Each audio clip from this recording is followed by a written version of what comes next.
Hi there, welcome back to Oncology for the Inquisitive Mind, where we continue to bring you all the good things about ESMO 2025. I'm Josh, that's Michael. This is a podcast, so you probably can't see us, but I look a bit like Wooly, and Michael looks a bit like a mammoth. Michael, how are you? A woolly mammoth. Well, I can tell you if I were a woolly mammoth, I'd definitely be dying of heat stroke right now. But I'm good. Otherwise, I have my fan. I am content. How are you? I'm a fan of you, so you can have two fans. There we go. I was just set that one up. Do you just want to do the first one, Michael, and I'll stop talking? Before we completely go off the rails. So, yes, this is our second episode on ESMO 2025. If you haven't listened to the first one, there's some really good stuff in there because we like to think that we bring good stuff to you every episode, is what I'm trying to say.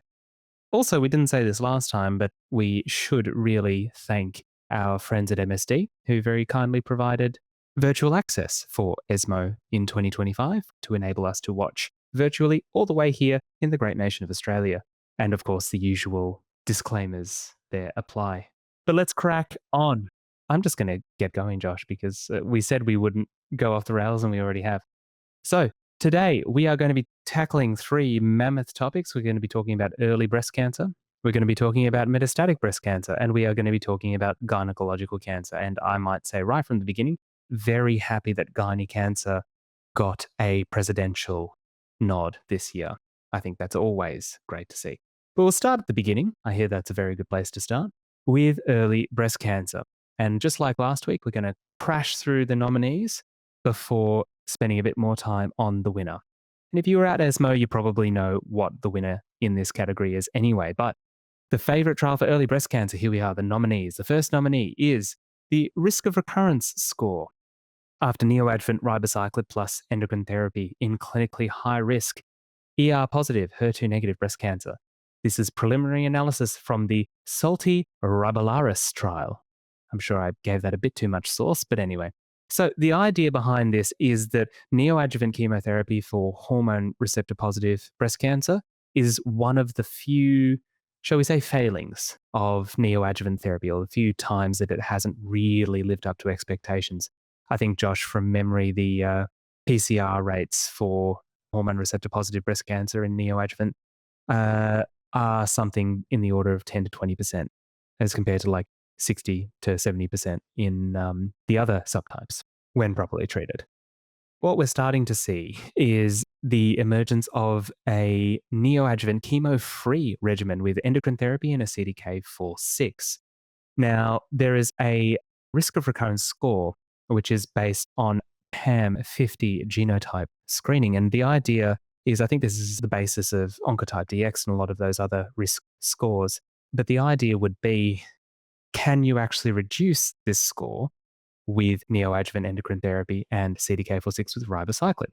So RIBOLARIS is an open label, single-arm multi-center trial involving patients with primary operable stage 2, grade 2 to 3, with a key 67 or greater than equal to 20%, hormone receptor positive HER2 negative breast cancer who are candidates for adjuvant therapy, and is aiming to evaluate the safety and long-term efficacy of ribo and endocrine therapy in patients with tumors showing a ROR, that's risk of recurrence or risk of relapse, low score after 6 neoadjuvant cycles of ribo endocrine therapy.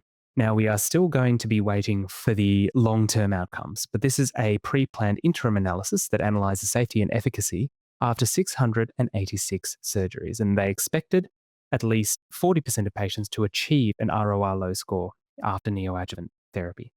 So amongst the enrolled patients, most were postmenopausal, most were node negative, and most had a histological grade 2 cancer. About half of patients achieved an ROR low score at surgery, while a little under half had a medium to high score. The most common grade 3 to 4 severity of treatment-related adverse events, as expected with ribociclib, was neutropenia and elevated transaminases. Now, I guess the question is, and all of this has to be borne out in the pudding, I guess, but will this actually change outcomes for high-risk breast cancer, acknowledging that a significant proportion of patients in this study were sort of moderate risk? Something to look out for, Josh, but it is a very interesting approach of stratified medicine, which we love. He actually had a case in an NDT, quote unquote, shouldn't have been using it in this indication, but it was essentially a metastatic slash. Anyway, it was used in the metastatic setting, but potentially they were considering could have been like a neoadjuvant approach. And it was just a very interesting debate. And that's exactly what this trial is looking at. I would love to see a comparator arm as well. Our next trial, keeping on the positive note, is the 5-year follow-up for the positive study. We've already discussed this trial a number of times, but it's essentially endocrine interruption in patients who want to have babies, who have hormone receptor positive breast cancer. And they've got updated analysis on the breast cancer free interval, the distance recurrence free interval, and in vitro fertilization and endocrine therapy resumption. There was a single arm study looking at temporarily interrupting one's endocrine treatment after about 18 to 30 months for a maximum of 2 years for survivors of breast cancer who wanted to have kids. And at a median follow up of 71 months, really interesting data. So the 5-year cumulative incidence of breast cancer free interval was 12.3% in the positive trial and 13.2% in the soft text trial. So pretty much exactly the same. What you have to understand is soft and text is like that gold standard Australian study, really, really cool, looking at endocrine treatment plus ovarian suppression and outcomes. So it's a good kind of comparator. And then if you look at the 5-year cumulative incidence, it was pretty much very similar. And when you look at the pregnancy outcome, 75% of patients had at least one pregnancy on trial, 69% had at least one birth as well. So the summary, because I'm trying to keep this limited, Michael, temporary interruption did not increase the risk of breast cancer events at that 5-year mark, and more than 2/3 of the women had a live birth, and most resumed endocrine treatment as per protocol. Ongoing follow-up will continue because these guys are followed up for many, many years, and breast cancer patients, especially in the early setting, are followed up for a millennia because they're just great treatments. But really great trial. I still love it because it's just something really simple and actually answering a really important question for this cohort of patients. And stay tuned, but everything's looking positive. Everything is indeed looking positive. I do love the way you use the trial's name so effectively. And you kept it to time, which is something that I'm desperately trying to do. I'm not the monarch of keeping things to time. Speaking of which, Michael, we've done 180 episodes and I'm still waiting for it. I love you, but I'm still waiting for it. I will try right now. I'm turning over a new leaf right this second. Fortunately, because the next study is a study that we've also talked about quite a bit, and that's monarchE. And for those of you who don't remember, this is the trial of adjuvant abemaciclib, a CDK4/6, for patients with high-risk early breast cancer that has been resected. The reason we've put this up is this is the big one. This is the primary overall survival analysis. Now, just very quickly for reference, high-risk early breast cancer in monarchE was defined as either greater than or equal to 4 positive axillary lymph nodes at the time of surgery, or 1 to 3 axillary lymph nodes in either grade 3 disease or I should say, a tumor of greater than or equal to 5 centimeters. There was an element of key 67 in there, but I think for the purposes of our PBS listings, that actually has not been used. So straight to the results, Josh. How's that the time? So in the intention to treat population, Josh is gobsmacked right now. You can't see it, but he's gobsmacked. So there was a median follow-up in the ITT population, intention to treat population of 6.3 years. Remember, in this study, patients received endocrine therapy for 5 years and abemaciclib for 2. The addition of abemaciclib reduced the risk of death by 15% versus endocrine therapy alone, with a hazard ratio of 0.84, which was statistically significant. The OS benefit was consistent across pre-specified subgroups, and the invasive disease-free survival and the distant recurrence-free survival benefit persisted up to 7 years with hazard ratios of 0.73 and 0.75 respectively. That's really all I have to say. I will make a note about the update of the NATALY trial, which, as you know, was letrozole plus ribociclib. Now, very interesting because it will feed into the ongoing debate about the actual difference between these agents. But the 5-year outcomes for NATALY only had a trend towards statistically significant benefit by the narrowest of margins. The confidence interval, or the upper limit of the confidence interval, was 1.003. But it is not yet mature data, so perhaps there is an element of population difference there. So at the moment, if you want an overall survival benefit in your adjuvant CDK4/6, then abemaciclib is, as of recording, the only way to go. There we go, Michael. Destiny has it.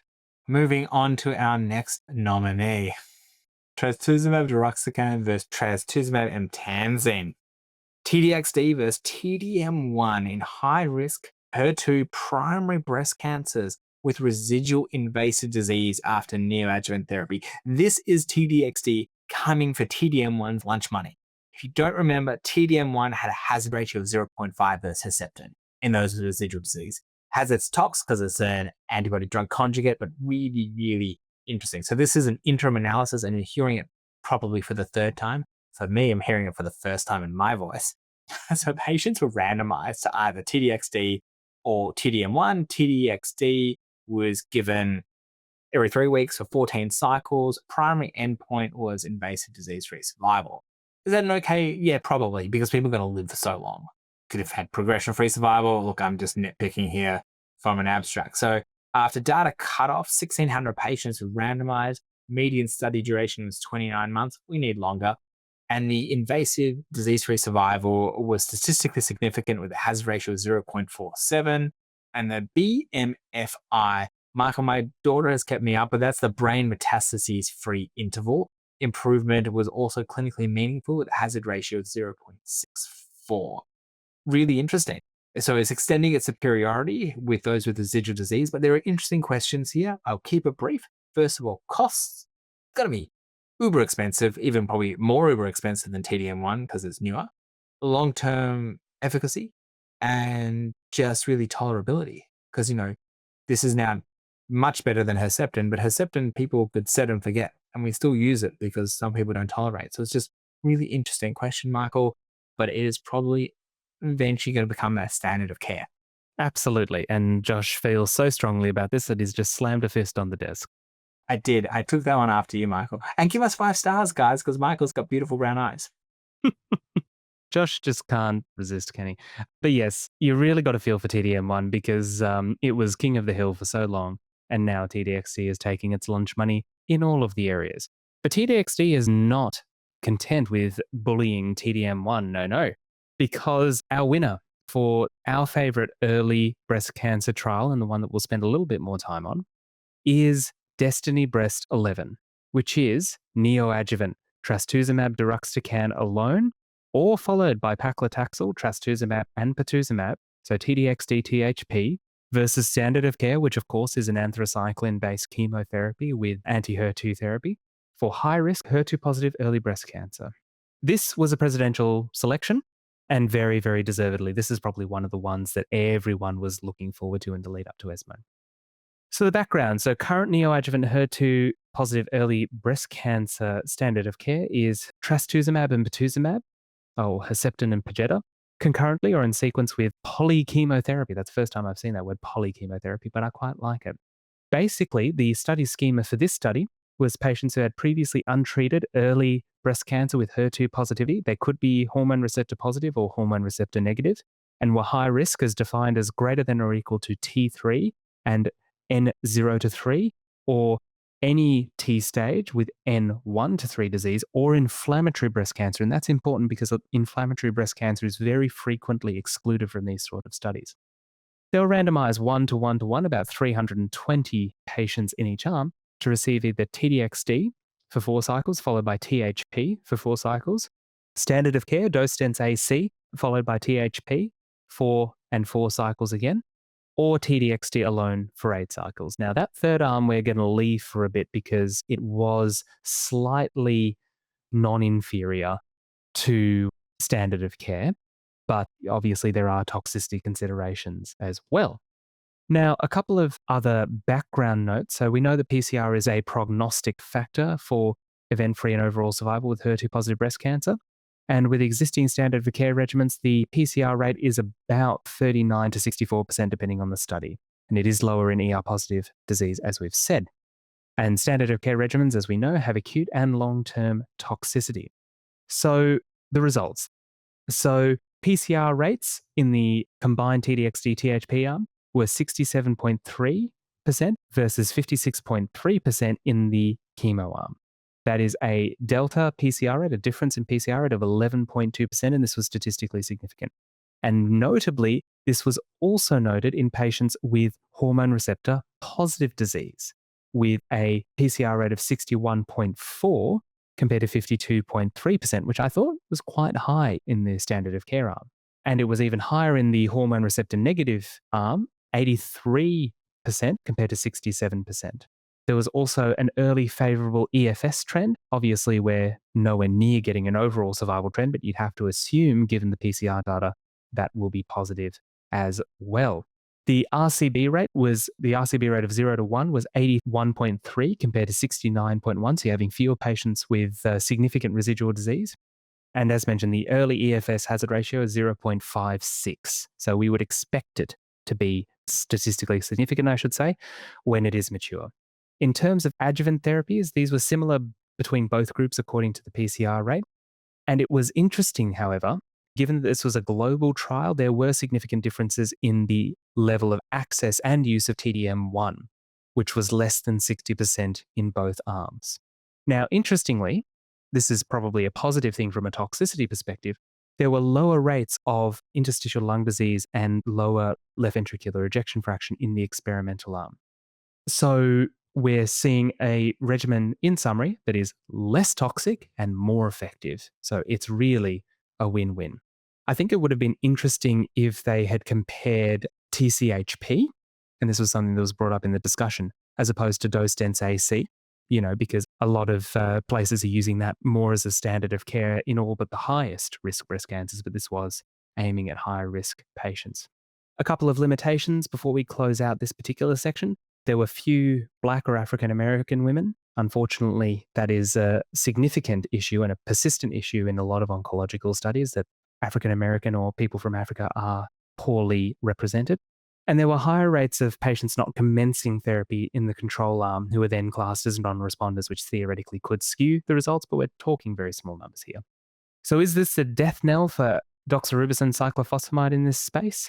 Because there are 4 studies, and I would recommend listening to the discussion if you have a chance. There are 4 studies that indicate a non-anthracycline-based regimen are equivalent or better. And so I really think we're running out of excuses to use doxorubicin. Banish the red devil once and for all. Yeah, it's interesting, Michael. I've actually looked up a number of these studies because, again, you hit the nail on the head. Those really high-risk patients, I have used anthracyclines in the very young cohort because I'm like, you're very high risk of recurrence.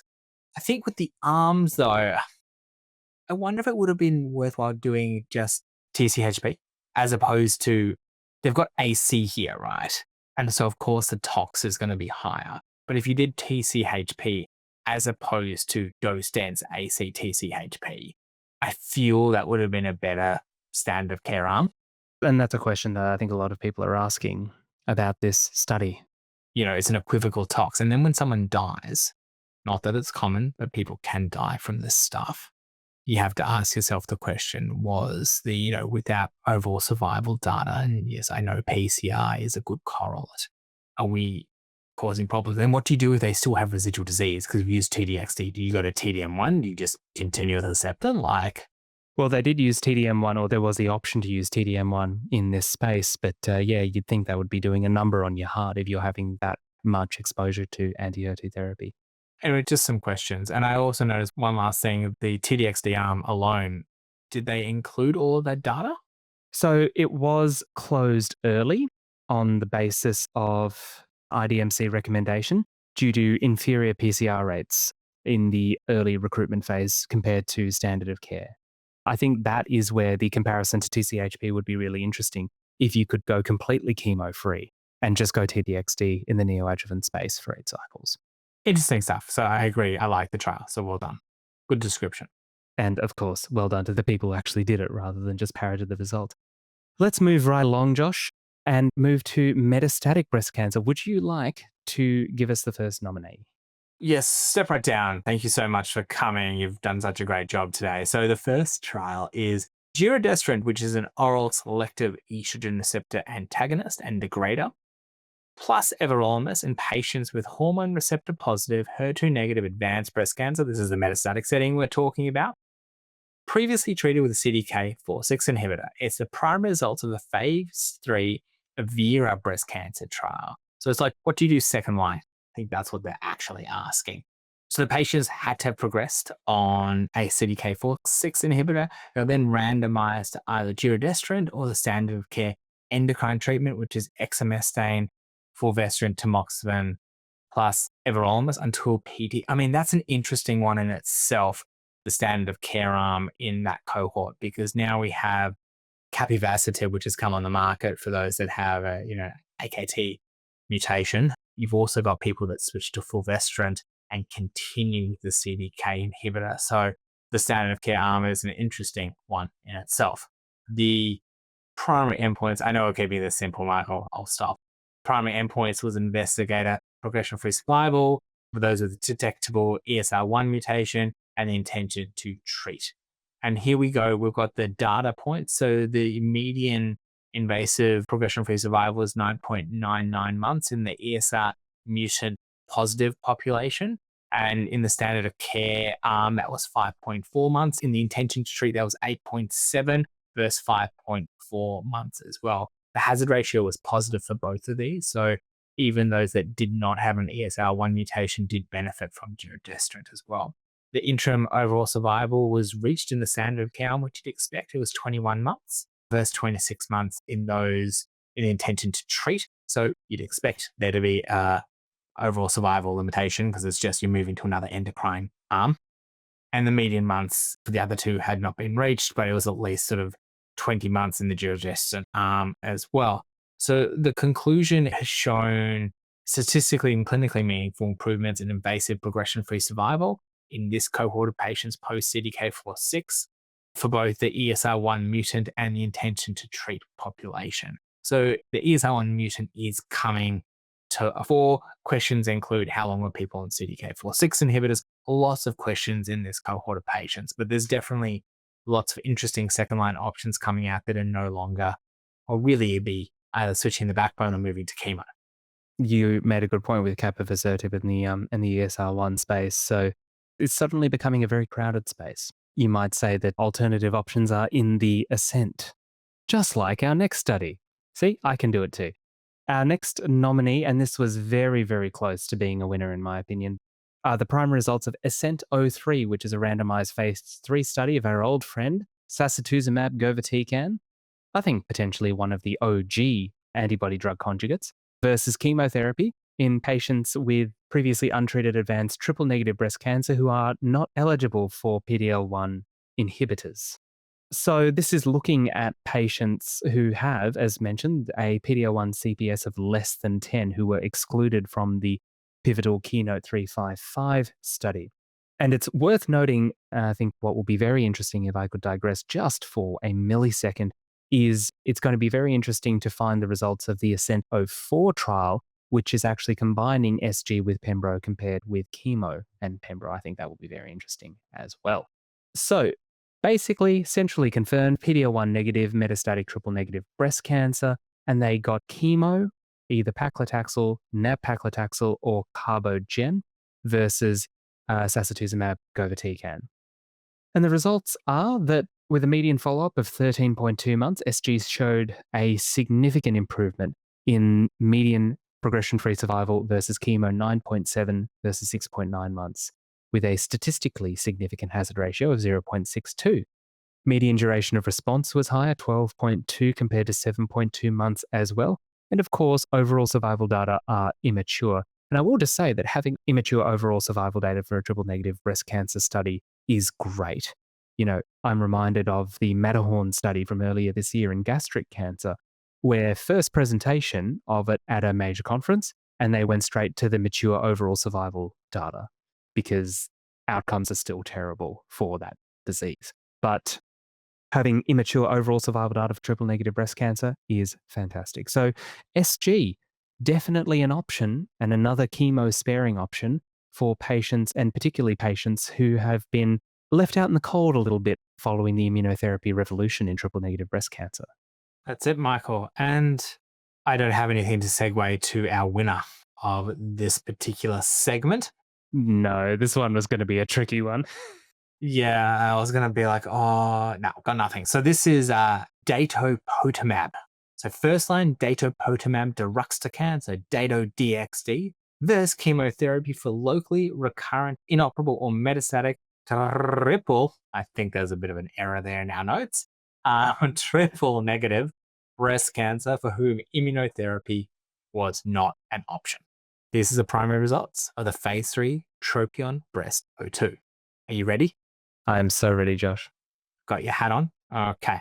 This trial was those that were histologically confirmed, no prior chemotherapy, immunotherapy not an option. Wonder how they defined immunotherapy not an option. I'm sure it's in the actual printout. Check that out and let us know in the comments. I would assume it's a CPS thing. Yeah, probably. Then randomized to Dato-DXd or investigator choice of chemotherapy, Paclitaxel, CAPE, Eribulin, nab-paclitaxel, dual primary endpoint, going for the jugular here of overall survival and progression-free survival. Demographics, pretty well rounded, majority female. I think there might have been one or two men in the intention to treat arm. There was majority white people or Asian.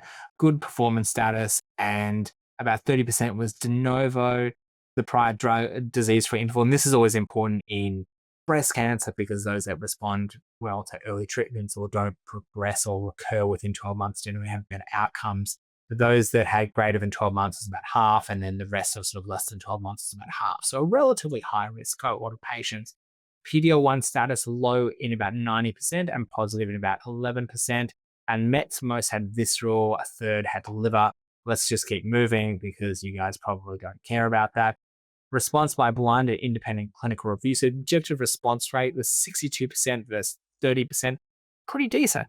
Complete response in 9% versus 2%. Partial response in 53% versus 26%. And stable disease in 26% versus 47%. So if you add those up, pretty decent stuff, Michael. So stable disease or better in the intervention arm was probably about 80%, which is far less than that of the intention to treat chemo as well. Duration response was also a lot longer. You saw 12.3 versus 7.1 months, or change of 5.2 months. So that's also good. Progression-free survival had a hazard ratio of 0.57, statistically significant. So at that 18-month rate, it was 32% versus 16% at 18 months. And the median PFS was 10.8 versus 5.6. So almost doubling, Michael, almost doubling, which is really pretty good. Overall survival was also statistically significant with a median OS of 23 months versus 18 months, also 5 months difference. And so that's important, right? Because these are guys that have metastatic disease. So it's actually something to think about in a very aggressive tumor type. Very, very aggressive. And I think that's probably about it. I've gone through this probably a little bit too fast, given that this is our winner for the segment, but it's also breast cancer. So, if something's going to work, I'm going to sort of jump on that. There was toxicity greater than grade 3 was about 32 versus 28%, so not so dissimilar. And discontinuation was high in the chemo arm versus the intervention arm, and there were no deaths in either arm from treatment at all. If you go into the forest plot, Michael, it's really good. It's very much favoring Dato-DXd, and overall survival is still a little bit difficult, but it still does kind of breach that confidence interval of 0.98. So we're still sort of sitting there relatively comfortable. We're interesting to get some more follow-up and see whether or not that changes at all. And so that's really, really exciting. So met both primary endpoints. Overall survival of 0.79, PFS of 0.57. It's probably a new first line in those with inoperable metastatic triple negative breast cancer where immunotherapy is not an option. Next line, let's see what happens with immunotherapy. I completely agree. And I think that was the reason that we chose this over Ascento 3, which is the fact that there is overall survival data because the follow-up is a little bit longer. Very, very exciting. All right. Well, it's been a long one, but we hope you'll stay a while and listen just a bit longer because we're going to take you through 3 more studies featuring gynaecological cancer. As we always say, a very, or traditionally not undervalued, underrepresented tumor stream, but one that is starting to see much more of the limelight, which we are always happy about. And the first nominee for our favorite trial in this space is a subgroup analysis of the ROSELLA study, which is relacorilant and nab-paclitaxel of patients with platinum-resistant ovarian cancer, which was a real feature of the gynae segment at ESMO this year. There was lots of studies looking at patients with platinum-resistant or platinum-refractory ovarian cancer. And these patients were previously exposed to a PARP. For those of you who don't know, relacorilant is a selective glucocorticoid receptor antagonist that increases tumor sensitivity to chemotherapy. And the overall ROSELLA study was positive, where the addition of relacorilant to nab-paclitaxel significantly prolonged progression-free and showed a clinically meaningful improvement in overall survival in patients with platinum-resistant ovarian cancer. Now, this is a pre-planned analysis, so it gets bonus points for being that and not just an ad hoc, or I should say a post-hoc analysis, where patients were randomized 1-to-1 to relacorilant and nab-paclitaxel versus nab-paclitaxel alone. Now, about 60% of patients in the overall population had received a previous PARP inhibitor in any prior line of therapy, and PARP inhibitors are a major part of treatment of ovarian cancer due to the high rates of not just BRCA mutations, but also other types of homologous repair deficiency mutations. And of those patients who had a PARP inhibitor, 78% had a radiographic progression during PARP treatment, so you would assume that they're inherently resistant. In terms of the efficacy summary, there was a significant benefit following on from the benefit shown in the intention to treat population in both PFS and OS, with relacorilant improving PFS. What we see with the combination arm is, once again, it was superior to the control arm. So relacorilant in the PARP inhibitor exposed patient cohort had a median PFS of 7.36 compared to 4.63 months in the control arm, with a hazard ratio of 0.6. And the nominal p-value for this was statistically significant. In terms of the overall survival, again, a modest but significant benefit, one might say. Clinically significant, I should say, with 15.6 compared to 12.5 months. Worth noting that the hazard ratio here did cross the line of equivalence quite significantly. It was quite a broad hazard ratio, and the nominal p-value was not statistically significant, where it was statistically significant in the overall population. This shows some of the heterogeneity of this population, but it is really good to see that even patients who have gone through pretty much every effective first-line therapy in this space still are getting options with this combination of relacorilant. So well done for ROSELLA, continuing to show good benefits for this patient population. It's also platinum-resistant ovarian cancer, and there is some second-line stuff, but there's not a huge amount of great treatment options. So this is worthwhile mentioning. So thank you for bringing that up. We're almost at the end. Shall we go to our penultimate study? Roll the dice. This is the DICE trial. It is a international multi-center randomized phase 2 trial looking at TAC-228 combined with IV chemo paclitaxel versus weekly paclitaxel alone in those with advanced recurrent epithelial, ovarian, or fallopian tube cancers. Preclinical and clinical studies support targeting. This is a PIK3CA, AKT, mTOR. We've spoken about it before in breast cancer. It's in a lot of other cancers as well. Signaling in platinum-resistant ovarian cancers. And the TAC-228 is a potent, highly selective adenosine triphosphate competitor, which inhibits the mTOR complex. And earlier studies have shown synergy between pacli and this drug in ovarian cancer, and that the combination has manageable side effects. So the DICE trial, rolling those dice, is to see whether or not it actually helps. So 134 women were enrolled in the UK and Germany. Patients with platinum-resistant refractory high-grade disease or clear cell carcinoma or carcinosarcoma were randomized to either the single-agent pacli or the combination with the drug that we're trialing here. The primary endpoint was progression-free survival. The sample size is about 80%, and there's that usual technological fun stuff with trials. I shouldn't have said that. The secondary endpoint was response rate and overall survival. And a pre-treatment biopsy in archival tissues was allowed and encouraged, and it's great because we need to know more about these drugs. And endpoints included P10 levels as well. So the median age was about 60. About 50% had greater than 3 lines of therapy, which is a lot.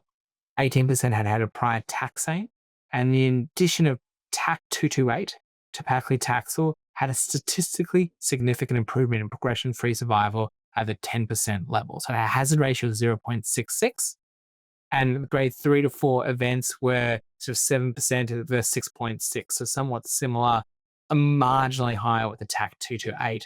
There was more GI tox, about 11% versus 0, and rash, about 2.2. Secondary endpoints are still ongoing, but what it shows is that this might actually be a new option for these patients, Michael. I mean, I know we don't have response rates and overall survival, but it does encourage the supportive development of a larger phase 3 trial for a true cancer subtype that so desperately needs more options. Yes, as Julius Caesar said, let the dice fall where they may. But our winner and the last study in this marathon episode, so we really do appreciate you sticking around to the end. Our favorite study in the gynaecological cancer space at ESMO 2025 is, of course, Keynote B96, another presidential nod for gynecological cancers. This is pembrolizumab versus placebo plus weekly paclitaxel plus minus bevacizumab, if you can keep that all straight in your head, in platinum-resistant recurrent ovarian cancer, double-blind phase 3 trial.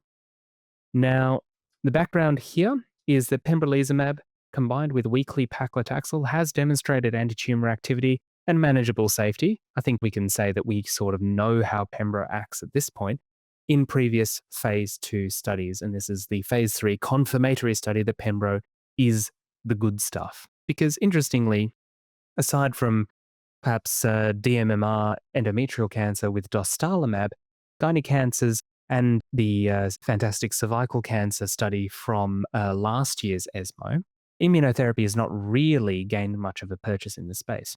So, eligible patients had to have histologically confirmed epithelial, ovarian, fallopian tube, or primary peritoneal carcinoma because histologically they're very similar. 1 to 2 prior lines of systemic therapy, greater than or equal to 1 had to be platinum-based, and they had to have at least 4 cycles in the first line. So what that means is they are excluding those patients who are fully platinum refractory, and that remains an area of need for patients who have just no response to platinum-based therapy. They also had to have platinum-resistant disease where they had progression after at least, or after less than 6 months of time after their last platinum dose. Put a more fluent way, platinum-resistant disease is defined as progression less than or equal to 6 months after their last platinum dose. It's been a long night, shall we say. Patients were randomized 1-to-1 to receive pembro 400 milligrams IV every 6 weeks, which I thought was interesting. They're going straight for their 6-weekly regimen as opposed to messing around with every 3-weekly regimen, or placebo, each combined with paclitaxel plus minus bevacizumab until progression or unacceptable toxicity. The primary endpoint was investigator-assessed PFS, and overall survival was the key secondary endpoint, which, in an ideal world, we like to have overall survival as a primary endpoint. We've talked about that many times on this show. But hey, you got to do what you got to do. In terms of results, 72% of patients had a PD-L1 CPS of greater than or equal to 1, and it will be interesting to see some subgroup analyses to see if the benefit scales with CPS in a fashion similar to some other types of cancers that we have seen. The majority of patients had received 2 prior lines of therapy, and greater than 40% had a platinum-free interval of less than 3 months. So really straddling that line between platinum-resistant and platinum-refractory. At the interim analysis, which was presented here, pembrolizumab significantly improved progression-free survival in the PD-L1 CPS of greater than or equal to 1 group, 8.3 compared to 7.2 months, with a hazard ratio of 0.72 and a p-value of 0.0014. And in the overall cohort, for those who had a PD-L1 CPS of less than or equal to 1, the benefit was maintained, 8.3 compared to 6.4 months. So you're getting exactly the same PFS with pembro, regardless of the PD-L1 CPS. Kind of answers my question from before. The benefit was present in the overall population, the intention to treat population, in overall survival as well, but I believe that's still immature. There was also a higher response rate, 53 compared to 46%, and a duration of response, ongoing response at 18 months, 28.4 compared to 16.4%.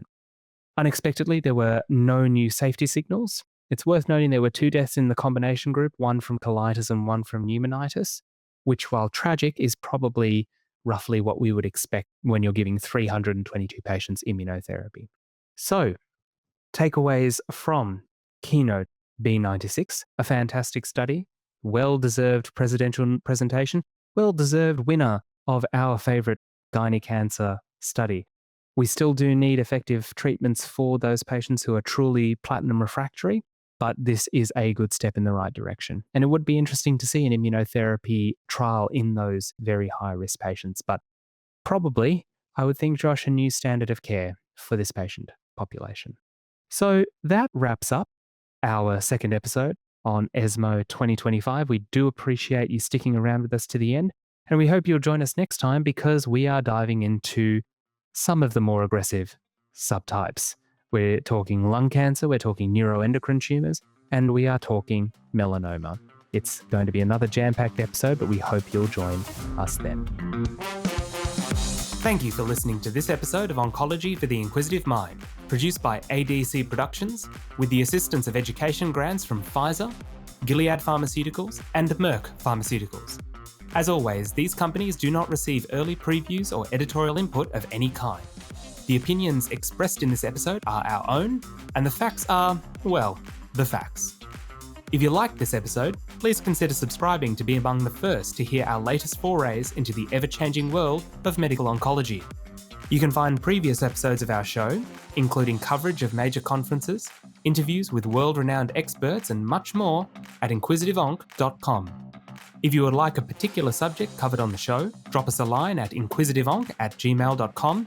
And if you happen to be in Australia, stay tuned for details about exciting in-person events we have planned for the near future.